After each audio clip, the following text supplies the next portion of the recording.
السلام عليكم ورحمة الله وبركاته. ازيكم يا حبايبي؟ ان شاء الله في الفيديو ده هنشتغل مع بعض كوستر او مفرش دائري. خطواته سهلة وبسيطة جدا، هنمشي بالترتيب مع بعض سطر بسطر. كل سطر هنشتغله هنكتب فوقيه علشان ما نتلخبطش. معايا الخيط اللي انا هشتغل بيه، معايا خيط باريس. الخيط ده فتلته قطن، فتلة القطن جولد، نسبة القطن فيه عالية. انا هستخدم مع الخيط ده ابرة مقاس 3. اول حاجة هعمل عقدة البداية وهشتغل 16 سلسلة. تمام، اشتغلت 16 سلسلة هقفلهم على بعض بمنزلقة بالشكل ده علشان اكون الدايرة بتاعتي. خيط البداية معايا في الجنب التاني هاخده تحت الغرز وانا شغالة، قفلت بمنزلقة. تمام اهو الشكل بقى كده.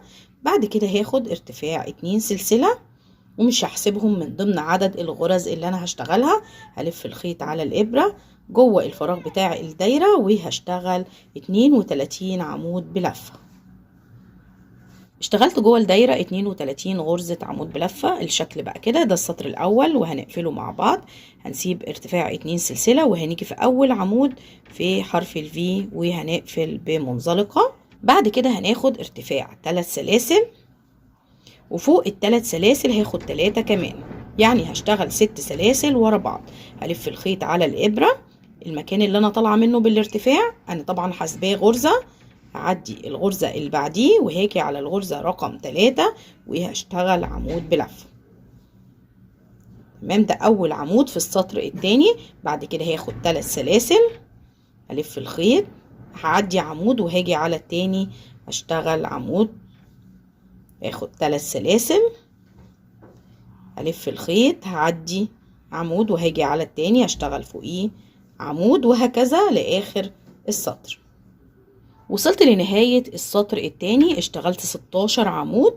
بين كل عمود والتاني اخدت 3 سلاسل وسبت غرزة من تحت. خلاص، هنيجي بعد كده بعد اخر عمود هناخد 3 سلاسل وهنعد السلاسل الستة اللي احنا كنا بادئين بيهم. هنعد من تحت 1 2 وهنيجي في السلسلة رقم 3 وهنقفل السطر بمنزلقة.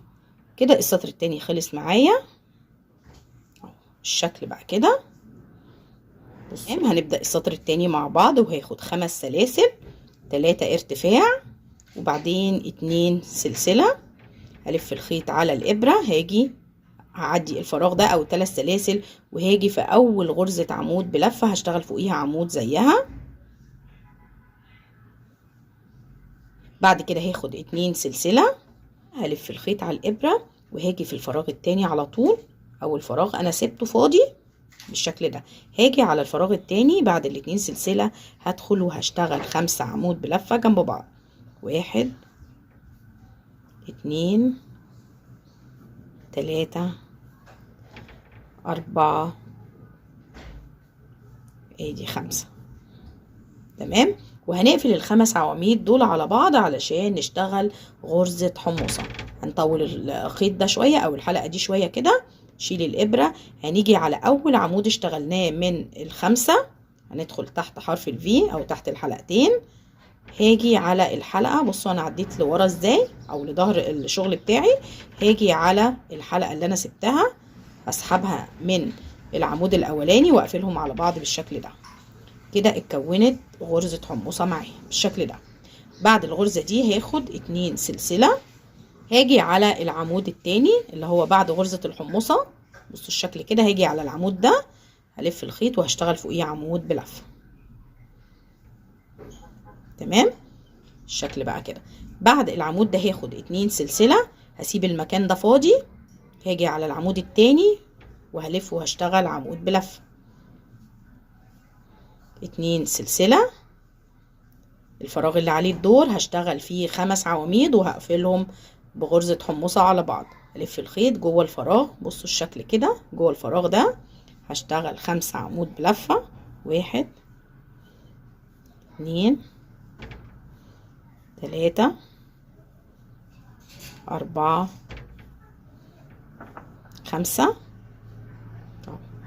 هطول الحلقة دي شوية، طلع الإبرة، هاجي على أول عمود هنا هدخل فيه كده وهاجي على الحلقة اللي انا سايباها، اخدها على الابرة وهعديها من اول عمود واقفلهم على بعض كده اهو. غرزة الحموصة التانية باخد بعديها 2 سلسلة وبقفل في العمود اللي عليه الدور على طول، اللي هو العمود بتاع نفس الفراغ ده اهو، فوقيه عمود واحد بس. بعد كده 2 سلسلة، بعدي الفراغ ده فاضي، بلف وبشتغل في العمود اللي بعده على طول، يعني فراغ بعديه وفراغ بشتغل فيه غرزة حمصة بالشكل ده. بصوا الشكل بقى كده اهو، الفراغ اللي في النص ده فاضي اهو. هكمل السطر التالت كله بنفس الطريقة وهنرجع تاني مع بعض. وصلت لنهاية السطر التالت ودي اخر غرزة حمصة انا اشتغلتها، واخدت بعدها 2 سلسلة. بعد كده هيقابلني الخمس سلاسل كنت اخداهم في بداية السطر، هعد من تحت سلسلة 2 وهاجي على التالتة وهقفل فيها بمنزلقة. تمام كده السطر اتقفل معايا، وهنبدأ السطر الرابع مع بعض. هناخد بنفس الطريقة 5 سلاسل بداية السطر، 5 سلاسل اهو. بعد كده هلف الخيط وهاجي على اول عمود هيقابلني ده، وهشتغل فوقيه عمود بلفة. بعد كده 2 سلسلة. التزايد بتاعي هيكون في المنطقة اللي فيها غرزة الحمصة. الغرز الفاضية دي او الفراغات الفاضية دي بشتغل فوقيها زيها بالظبط من غير اي تزايد. هنشوف ازاي. معايا 2 سلسلة، هلف الخيط هاجي قبل غرزة الحمصة من هنا في الفراغ ده اللي هو اللي كونته ال2 سلسلة، وهشتغل فوقيه 5 عمود. 1 2 3 4 والعمود رقم 5. تمام. سحبت الحلقة شوية، هاجي على اول عمود هدخل تحت حرف الفي، هرجع للحلقة بتاعتي وهقفلهم على بعض. بعد كده هاخد 2 سلسلة، باجي على الفراغ اللي بعد غرزة الحمصة ده وبشتغل فيه غرزة كمان. تمام، يعني غرزة قبليها وغرزة بعديها، ده التزايد بتاعي. تمام. 2 سلسلة، بلف الخيط باجي على الفراغ التاني ده وبشتغل 5 عمود. 1 2 3 4 والعمود رقم 5. بطول الحلقة دي شوية، برجع لأول عمود بدخل فيه، برجع للحلقة باخدها على الإبرة وبسحبها من نفس المكان وباخد بعديها 2 سلسلة. بعد كده بلف الخيط وباجي على العمود اللي بعد غرزة الحمصة على طول، ده أول عمود هيقابلني هشتغل فوقيه عمود بلفة. تمام. بعد العمود ده باخد 2 سلسلة وبعدي للعمود اللي بعده على طول، بسيب المكان فاضي وبعدي واشتغل فوقيه عمود بلفة. بصوا التزايد، غرزة الحمصة بقت غرزتين. تمام. ده السطر الرابع هكمله، وهاخد بعد العمود ده 2 سلسلة، هاجي في المكان اللي قبل الحمصة هنا هشتغل فيه غرزة وبعدين 2 سلسلة وبعدين غرزة حمصة كمان وبعدين 2 سلسلة وهقفل هنا بعمود. تمام. ده التزايد بتاعي. انا هكمل السطر وهرجع لكم. وصلت كده لنهاية السطر الرابع. المنظر زي ما انتوا شايفين كده، الشكل بدأ يوضح اكتر، الاماكن الفاضية بدأت تظهر، والاماكن اللي انا بشتغل فيها غرزة الحمصة والتزايد بدأت تكون واضحة. تمام. بعد كده خلاص دي اخر غرزة حمصة و2 سلسلة، هقفل السطر بتاعي في السلسلة الثالثة من الارتفاع ومعايا 5 سلاسل. هعد سلسلة 2 3 من تحت، هاجي على الثالثة وهقفل بمنزلقة. كده السطر اتقفل معايا. هنبدأ السطر الخامس مع بعض. هناخد ارتفاع 5 سلاسل بنفس الطريقة بداية كل سطر 4 5 كده. الف الخيط على الإبرة، هيقابلني أول عمود هسيب المكان ده فاضي كده وهاجي على أول عمود على طول وهشتغل فيه غرزة عمود بلفة بالشكل ده. بعد كده بتقابلني غرزة الحمصة اهو، او الاماكن اللي انا بشتغل فيها تزايد، باجي وبشتغل غرزة حمصة في كل فراغ هيقابلني في المنطقة دي، يعني غرزة هنا وبين الغرزتين دول غرزة وبعد الغرزة التانية دي غرزة، يعني 3 غرز حمصة فوق الاتنين دول. هنشوف ازاي. باخد بعد العمود 2 سلسلة بين طبعا كل غرزة حمصة واللي بعدها، وبين العواميد باخد دايما 2 سلسلة. بلف الخيط باجي في اول فراغ هنا وبشتغل 5 عمود بلفة. 1 2 3 4 وادي العمود رقم 5. بسحب الحلقة كده، بطلع برجع لأول عمود بدخل فيه تحت حرف الفي كده، برجع للحلقة دي بسحبها من العمود الأولاني وباخد بعدها 2 سلسلة. أول غرزة حمصة أهي، بلف الخيط باجي في النص هنا بين الاتنين دول وباجي وبشتغل 5 عمود. 1 2 3 4 وادي 5 عمود. 5 اهو. بسحب الخيط كده وباجي هنا على اول عمود بسحب الحلقة بتاعتي، برجع من نفس المكان وباخد 2 سلسلة. بصوا الغرزة التانية اتكونت معايا اهي. بكرر في المكان اللي بعد غرزة الحمصة هنا في مكان فاضي اهو، بدخل فيه وبشتغل 5 عمود بلفة برضو. 2 3 4 5. تمام. باجي على اول عمود الحلقة معايا بسحبها، برجع من نفس المكان 2 سلسلة. خلاص الاماكن اللي انا بشتغل فيها تزايد كملت معايا. بعد كده بلف الخيط على الابرة وباجي على العمود اللي هو جنب اخر غرزة حمصة، الغرزة الثالثة دي اهو، بلف وبشتغل فوقيه عمود زيه. بعد كده 2 سلسلة، بسيب المكان ده فاضي وبنقل على اللي بعده على طول، بلف وبشتغل فوقيه عمود. تمام. يعني اماكن التزايد بس اللي بشتغل فيها تزايد بالشكل ده، الاماكن دي بسيبها فاضية بالشكل ده. بعد كده بعد العمود ده باخد 2 سلسلة وباجي هنا بشتغل حمصة، 2 سلسلة حمصة، 2 سلسلة حمصة، 2 سلسلة وعمود هنا، وبكرر بنفس الطريقة. ده السطر الخامس هكمله وهرجع لكم تاني. دي نهاية السطر الخامس. الشكل وصل لكده. خلاص دي اخر غرزة حمصة انا اخدتها، واخدت بعدها 2 سلسلة، وهقفل السطر في السلسلة الثالثة زي ما احنا متعودين. تمام. بعد كده هكرر نفس السطر بالظبط مع زيادة غرزة حمصة فوق ال3 دول، يعني ال3 دول هيكونوا 4، وهشتغل بنفس الطريقة. هنشوف ازاي. هاخد 5 سلاسل، 3 4 5 بداية السطر بتاعي. هلف الخيط وهاجي على العمود الاولاني وهشتغل فوقيه عمود. بعد كده 2 سلسلة، هاجي في اول مكان هنا انا هشتغل هنا بقى في الفراغات اللي بين غرز الحمصة دي. ادي غرزة 2 3 والرابعة هشتغلها هنا في الاخر. اشتغل هنا 1 2 3 4. تمام اهو الاماكن واضحة بالنسبة لي. هاجي هنا في اول فراغ وهلف وهشتغل 5 عمود بلفة. 1 2 3 4 5. تمام. بسحب الحلقة كده، برجع لأول عمود بدخل فيه اهو، برجع للحلقة تاني بسحبها كده وباخد بعده 2 سلسلة. بصوا بالشكل ده. هكرر تاني هنا بعد اول حمصة هجيبها على جنب كده، الفراغ اللي بينها وبين اللي بعدها اشتغل 5 عمود بلفة. 1 2 3 4 والعمود الخامس. بسحب الحلقة كده، برجع لأول عمود باخد الحلقة وبسحبها وبقفل الغرزة كده وباخد 2 سلسلة.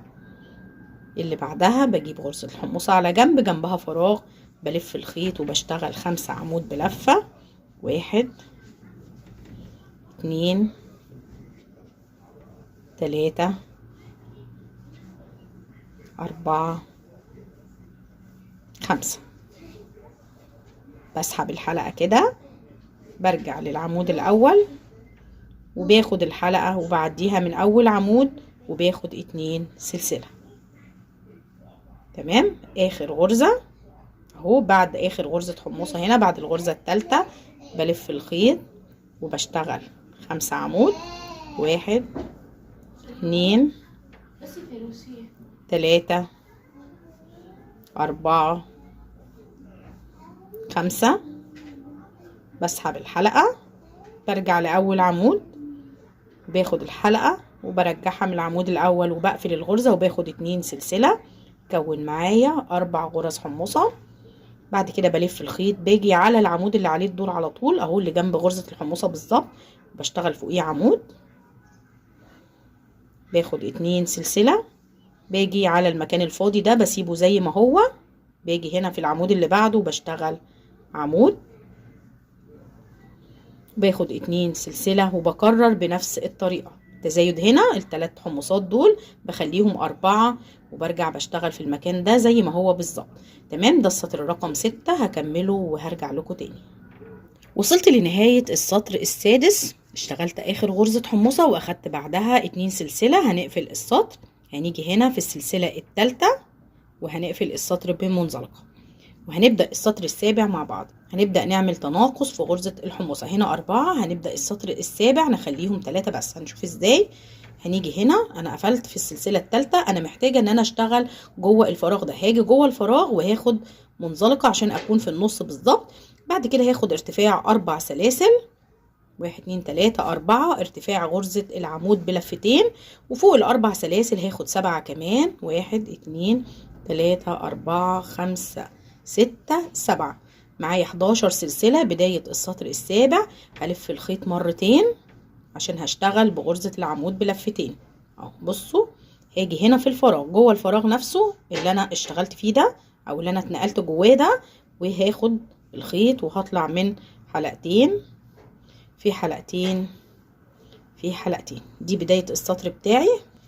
بعد كده هاخد 5 سلاسل، 2 3 4 5، هاجي هنا على المنطقة اللي فيها الغرز الحمصة بتاعتي، هسيب اول فراغ اللي انا متعودة دايما ان انا بشتغل فيه حمصة، انا هسيبه وهاجي على الفراغ التاني اللي بعد اول حمصة هنا.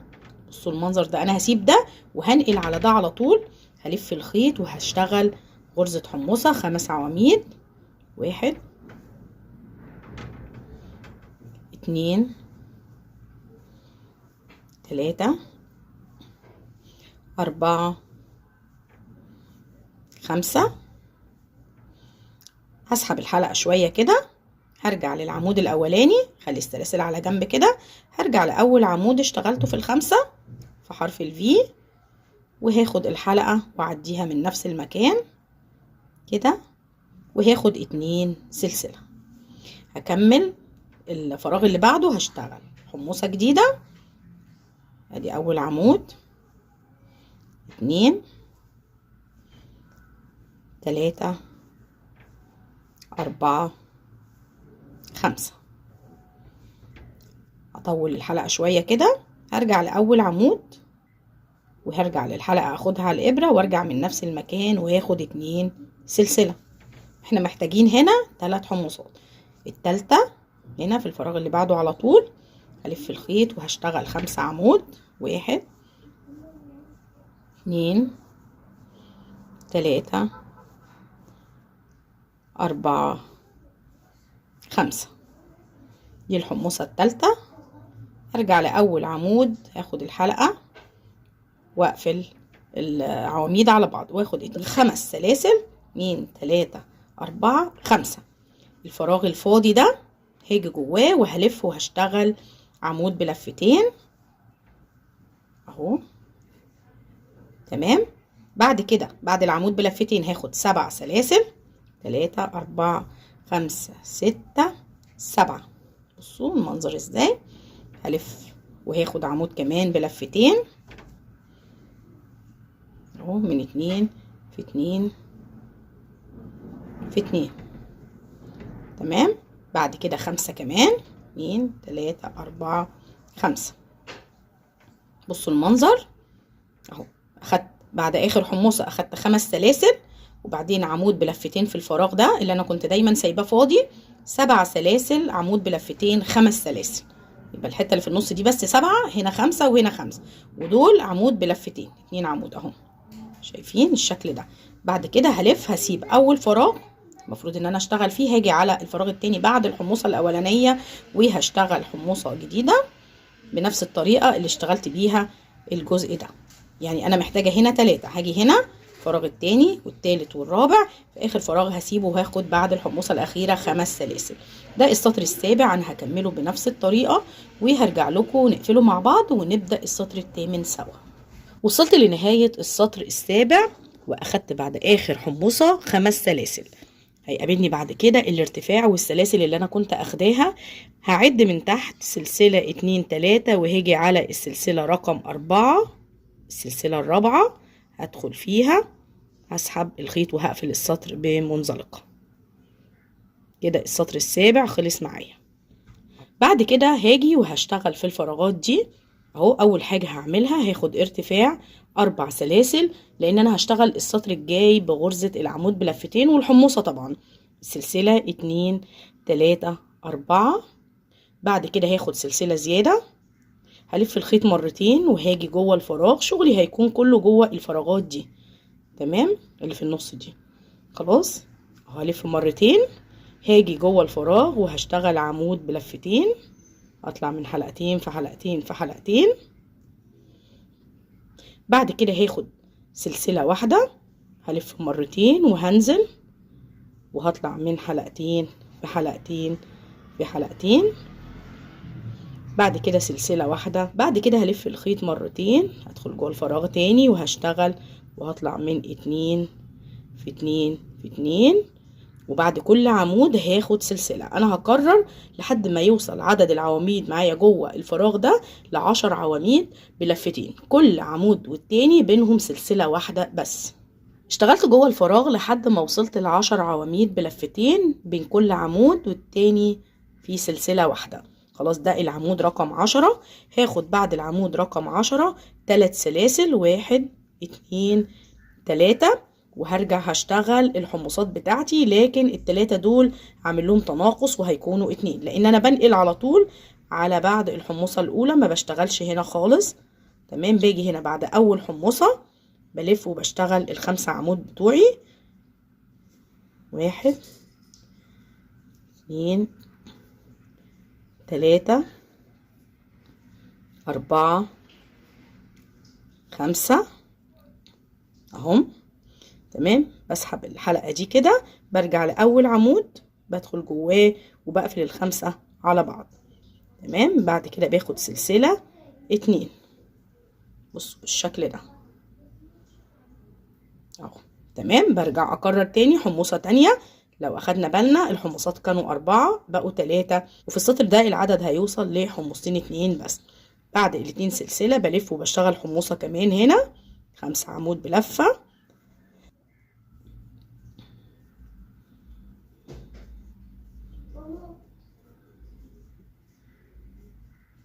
كده 5 عواميد. بطول الحلقة كده، برجع للعمود الاول وبقفل ال5 على بعض، وباخد الحلقة كده بقفل ال5 على بعض وباخد 3 سلاسل.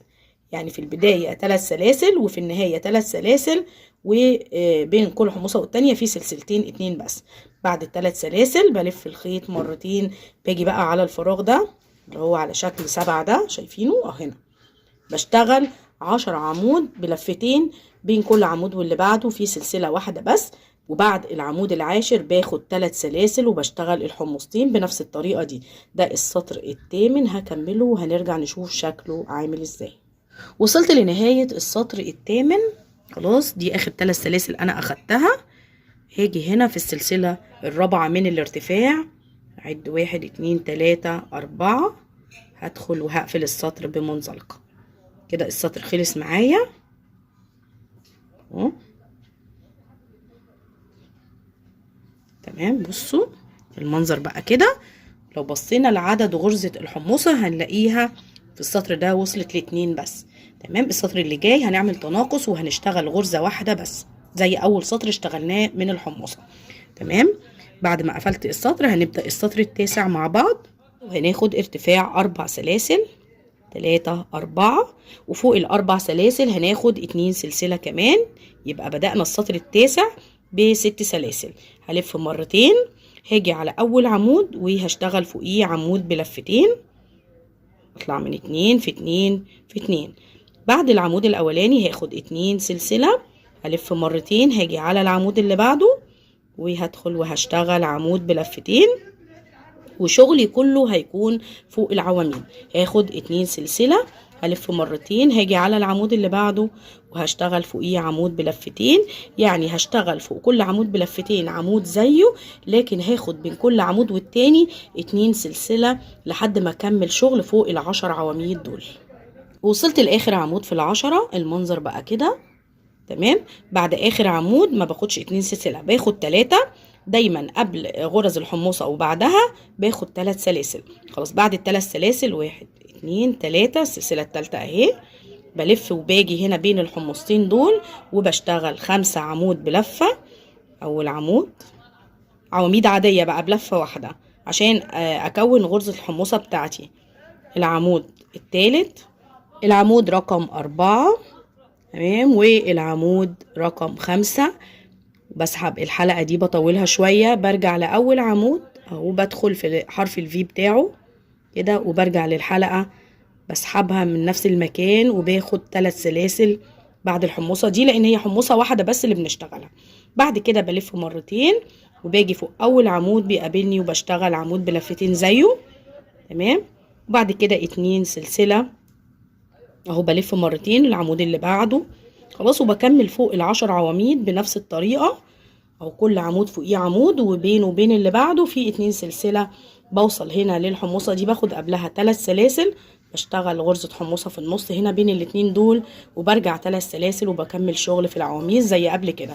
ده السطر رقم 9، انا هكمله وهنرجع نقفله مع بعض ونبدأ السطر العاشر سوا. وصلت لنهاية السطر التاسع، اخر 3 سلاسل اشتغلتهم وهنقفل السطر في الارتفاع اللي هيقابلنا اهو. معايا ال6 سلاسل، هعد سلسلة 2 3 وهاجي على الرابعة اهو، 1 2 3، هاجي في السلسلة رقم 4 اهو، هندخل جوه السلسلة نفسها، هنسحب منزلقة وهنقفل السطر.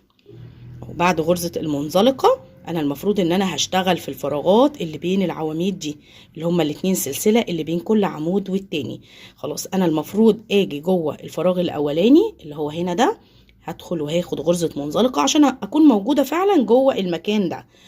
بعد ما دخلنا جوه الفراغ هناخد 3 سلاسل ارتفاع وهنشتغل 2 عمود بلفة اهو بالشكل ده، يعني ارتفاع و2 عمود. تمام. بعد كده هناخد 3 سلاسل، 1 2 3. المفروض الارتفاع احنا بنحسبه عمود، فده يعتبر العمود رقم 3. بعد ال3 سلاسل ما خدناهم فوق العمود كده، هنرجع للحلقة الأمامية والحلقة الجانبية كده للعمود. هندخل هنا، بصوا انا بدخل فين كده، والعمود من الجنب كده، بسحب وبطلع بمنزلقة عشان اخد غرزة بيكو. دي غرزة جمالية هنعملها على الاطراف بتاعة الكوستر. تمام. بعد غرزة البيكو بنلف الخيط ونرجع في نفس المكان ونشتغل 2 عمود كمان بالشكل ده، شايفين اهو. خلاص، بعد كده هنيجي في الفراغ اللي بعده على طول، هندخل وهناخد غرزة حشو كده اهو. خلاص، بعد كده هنلف وهنشتغل صدفة كمان بتتكون من 5 عمود. هناخد 2 عمود الاول، والعمود التالت هنشتغل فوقيه غرزة بيكو. العمود التالت اهو. تمام. هناخد 3 سلاسل 2 3، هنرجع على الحلقة الأمامية للعمود والحلقة الجانبية دي. بصوا انا بدخل فين اهو، بدخل كده من الجنب، بسحب الخيط وبطلع بمنزلقة اهي، برجع بلف الخيط تاني وبرجع في نفس المكان بشتغل 2 عمود كمان. تمام. الغرزة التانية اهي شايفين. بعد كده باجي على الفراغ اللي بعده وبقفل بغرزة حشو، وبكمل في كل فراغ بيقابلني بنفس الطريقة دي. 5 عمود فوقيهم غرزة بيكو، والفراغ اللي بعده بقفل بحشو، وهكذا لحد ما نوصل للمكان ده وهرجع لكم تاني. اشتغلت في الفراغات كلها بغرزة الصدفة وغرزة البيكو بالشكل اللي انتوا شايفينه ده. بصوا المنظر بقى كده. وصلت للمكان ده اهو، بصوا اللي هو فيه الحمصة الأخيرة. بصوا كده. تمام. انا بقى مش هشتغل في الفراغين دول، انا هعديهم، لكن هاجي انا المفروض ان انا اشتغلت في اخر فراغ غرزة صدفة، وبقفل دايما غرز الصدفة بتاعتي بغرزة حشو في الفراغ اللي بعده. لا انا مش هقفل هنا ولا هنا، انا هقفل فوق غرزة الحمصة بالظبط بغرزة حشو. المكان ده كده هنزل وهقفل بغرزة حشو فوق الحمصة بالظبط. تمام، قفلت الصدفة الأخيرة، وهلف الخيط وهبدأ الصدفة الجديدة. هعدي الفراغ ده برضو وهاجي في أول فراغ من العواميد هدخل فيه وهشتغل صدفة جديدة اللي هي عمود 2 3، وفوق العمود التالت باخد 3 سلاسل 2 3 اهو. باجي هنا في الحلقة الأمامية والجانبية دول بدخل اهو، بسحب غرزة بيكو او بسحب منزلقة كده، وبرجع بكمل بعديها عمودين كمان في نفس الفراغ. تمام، باجي على الفراغ اللي بعده وبقفل بحشو، وهكذا بكمل بنفس الطريقة دي بين الفراغات هنا، وباجي هنا في المكان ده وبقفل بغرزة حشو فوق الحموصة اللي هي لوحدها هنا دي. تمام اهو، بصوا بالشكل ده، شايفين انا قفلت هنا بغرزة حشو. انا هكمل دوران الكوستر كله بنفس الطريقة، وهرجع لكم نقفل السطر سوا ونشوف الشكل النهائي للكوستر. وصلت لنهاية السطر رقم 10. بصوا المنظر، الكوستر بقى شكله جميل جدا. ده اخر سطر، خلاص هنقفله مع بعض. انا اخدت اخر غرزة حشو اللي انا باخدها فوق الحمصة، بعد كده بيقابلني اول صدفة اشتغلتها اهو، اول صدفة. باجي في السلسلة الثالثة من الارتفاع بدخل وبقفل السطر بتاعي بمنزلقة، باخد غرزة للتثبيت. وده شكل الكوستر بعد ما نضفت الخيوط. بصوا الغرزة جميلة جدا، بصوا طاري ازاي، الظهر بتاعه نضيف جدا اهو. بصوا الظهر جميل زي الوش بالظبط. القطر بتاع الكوستر او مقاسه وصل معايا ل31 سنتي، وزنه 40 جرام من الخيط الرفيع، مقاسه 31 سنتي. اتمنى ان شاء الله ان هو يكون عجبكم. هستنى طبعا رايكم في التعليقات. السلام عليكم ورحمة الله وبركاته.